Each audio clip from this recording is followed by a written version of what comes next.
Hi viewers welcome to our channel. Barrelakka alias Sirisha గారు మనకు తెలిసిందే. మరి తెలంగాణ అసెంబ్లీ ఎలక్షన్స్ టైంలో స్వతంత్ర అభ్యర్థిగా పోటీ చేసి ప్రజలందరినీ కూడా ఆకర్షించింది. మంచి ఓట్లు అయితే సంపాదించుకుంది. ఓడిపోయినప్పటికీ పర్లేదు కానీ చాలా మంచి ఓట్లు సంపాదించుకుంది. అయితే ఇప్పుడు తను ఎంపీగా కూడా స్వతంత్ర అభ్యర్థిగా పోటీ చేయబోతుంది నాగర్ కర్నూలు నియోజకవర్గం నుండి. మరి ఇప్పుడు ఎలా ఉంటుంది, ఎటువంటి ఇంపాక్ట్ అని చూపిస్తుంది, ఈసారి మరి గెలిచే అవకాశాలు ఏమైనా కనిపిస్తున్నాయా లేదా? సో ఇదే అంశం మీద డిస్కస్ చేయడానికి ప్రజెంట్ మనతో పాటు సీనియర్ జర్నలిస్ట్ జయదేవ్ గారు వాళ్ళతో ఒకసారి డిస్కస్ చేద్దాం. సో నమస్కారం సార్. నమస్తే సార్, బర్రెలక్క శిరీష మనకు తెలిసిందే. మరి అసెంబ్లీ ఎలక్షన్స్ లో ఎమ్మెల్యేగా పోటీ చేసింది కొల్లాపూర్ నుండి. మరి అక్కడ ఓడిపోవడం జరిగింది, కాబట్టి మంచి ఓట్లు సంపాదించుకుంది, ప్రజా ఆకర్షణ కూడా మంచిగా సంపాదించుకుంది. ఇప్పుడు ఎంపీగా కూడా స్వతంత్ర అభ్యర్థిగా పోటీ చేయబోతుంది సార్. మరి ఏ విధంగా ఎటువంటి ఇంపాక్ట్ చూపించబోతుంది, గెలిచే పరిస్థితులు ఏమైనా ఉన్నాయంటారు సార్? బర్రెలక్క అలియాస్ శిరీష గారు అంటే ఏదైతే యూట్యూబర్ గా అంత ఫెమిలియర్ అయ్యారో, తర్వాత ఆవిడ బర్రెలను అమ్ముకొని గ్రూప్ 2కి ప్రిపేర్ అవ్వడము, అది కొంచెం మానసిక క్షోభ రావడం, తర్వాత ఆమె ఎవరు సాగరిక ప్రియాంక ఏం పేరు సూసైడ్ చేసుకున్నారు, ప్రవల్లిక అనే అమ్మాయి సూసైడ్ చేసుకుని కొద్దిగా పెద్ద ఇష్యూ అయ్యింది. అసలు తర్వాత ప్రభుత్వం కూడా ఆమె ఎగ్జామే రాయలేదు అన్నట్టుగా కొన్ని వ్యాఖ్యలు చేయడం, మరి కాస్త కొంతమంది బాగా మనసుకి తీసుకొని ఫీల్ అయ్యారు. సో అందులో బర్రెలక్క కూడా ఒక రావడం, ఏదైనా అంటే ఇప్పుడు ఎక్కడైనా ఏదైనా జరిగినా నిజంగా ప్రభుత్వ అధికారులు కానీ ప్రజాప్రతినిధుల ప్రమేయం లేకపోయినా అది వాళ్ళకే ఆపాదించబడుతుంది. అది చాలా సందర్భంలో చెప్పారు. అంటే జనరల్గా ఎక్కడైనా గొడవ కొట్టాడు జరిగినా, ఎక్కడైనా పోలీసులు సరిగ్గా ల్యాండ్ ఆర్డర్ కంట్రోల్ లేకపోయినా ప్రభుత్వం మీద బురద జల్లే ప్రయత్నం చేస్తుంటాం. బట్ ఇక్కడ ఎంత జరిగినా కూడా అక్కడ ఆ నోటిఫికేషన్ వేసినప్పటి నుంచి పేపర్ లీక్ అయినంత వరకు కూడా ఎవరి మీద ఎటువంటి చర్యలు తీసుకోలేదు, ఎటువంటి యాక్షన్ కూడా వాళ్ళ మీద చూడలేదు, ఎక్కడ స్టేట్మెంట్ కూడా ఇవ్వలేదు అనేది ఒక పెద్ద అభియోగం బీఆర్ఎస్ పార్టీ మీద ఉంది. సో వీటన్నింటినీ చూస్తే ఆవిడ నేను పోటీ చేస్తాను, దీని మీదకి ప్రభుత్వం మీద పోటీ చేసి కనీసం ప్రజాప్రతినిధి అయితే అలాంటి యువత గలం వినిపించవచ్చు. అసలు తెలంగాణ సాధించుకున్నదే మెయిన్ మా ఉద్యోగాలు, మా నీరు, మా భూమి, మా కోసం అనే కాన్సెప్ట్లో చాలాసార్లు ఆవిడ బాగా ప్రతిఘటించింది. మొత్తానికి కొంతమంది ఆయన మిత్రులు, ఆవిడ మిత్రుల సపోర్ట్తో నెగ్గారు. బట్ మీరు అన్నట్టు గెలవకపోయినా రాష్ట్రం అంతా కూడా ఒక్కసారి చూసింది కొల్లూరు నియోజకవర్గం ఎలా ఉండబోతుంది అనేది ఒక్కసారిగా. అరే బర్రెలక్క పోటీ చేస్తున్నారు, కొంతమంది సానుభూతి, కొంతమంది ఎలాగో తెలిసిందే కదా రాజకీయం, ఇవేం చేస్తుందిరా, ఇంకేమొచ్చురా, ఎవరికైనా అవకాశం ఇస్తే తెలుస్తుంది. మనం ఏంటంటే ఒక మోసలో కొట్టుకుపోతున్నాం.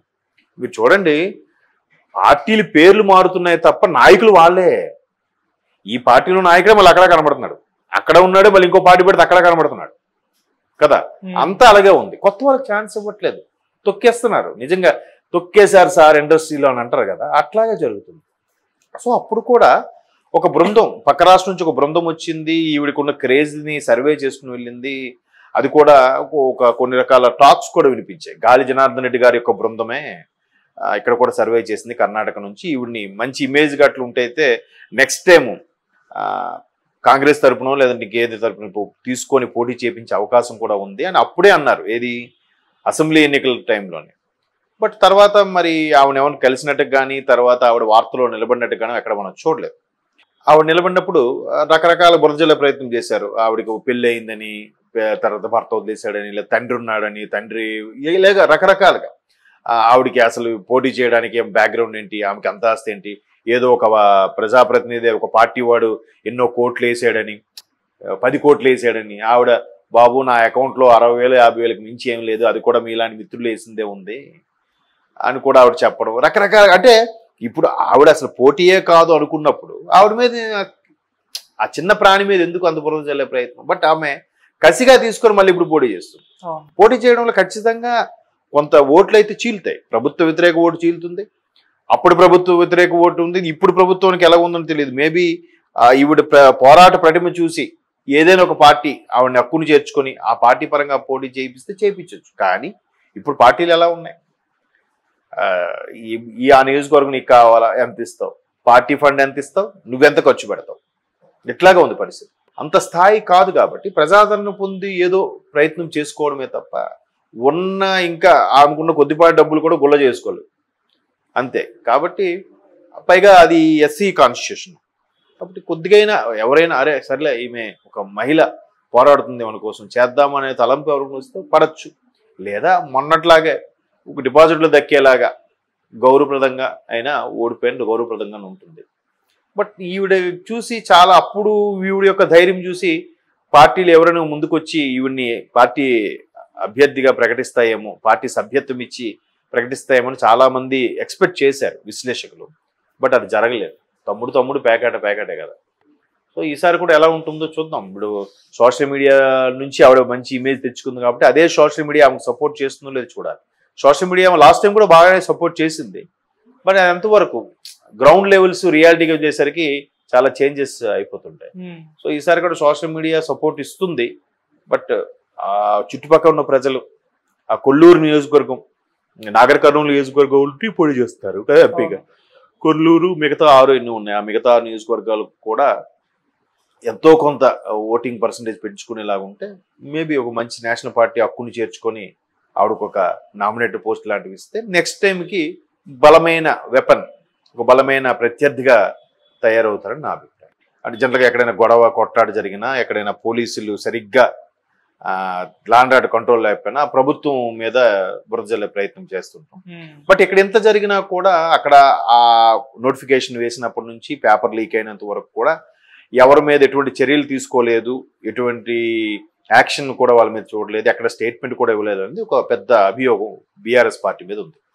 సో వీటన్నింటినీ చూస్తే ఆవిడ నేను పోటీ చేస్తాను, దీని మీదకి ప్రభుత్వం మీద పోటీ చేసి కనీసం ప్రజాప్రతినిధి అయితే అలాంటి యువత గలం వినిపించవచ్చు. అసలు తెలంగాణ సాధించుకున్నదే మెయిన్ మా ఉద్యోగాలు, మా నీరు, మా భూమి, మా కోసం అనే కాన్సెప్ట్లో చాలాసార్రు ఆవిడ బాగా ప్రతిఘటించింది. మొత్తానికి కొంతమంది ఆయన మిత్రులు, ఆవిడ మిత్రుల సపోర్ట్తో నెగ్గారు. ఇవేం చేస్తుందిరా, ఈమెకేమొచ్చురా, ఎవరికైనా అవకాశం ఇస్తే తెలుస్తుంది. మనం ఏంటంటే ఒక మోసలో కొట్టుకుపోతున్నాం. మీరు చూడండి, పార్టీలు పేర్లు మారుతున్నాయి తప్ప నాయకులు వాళ్ళే.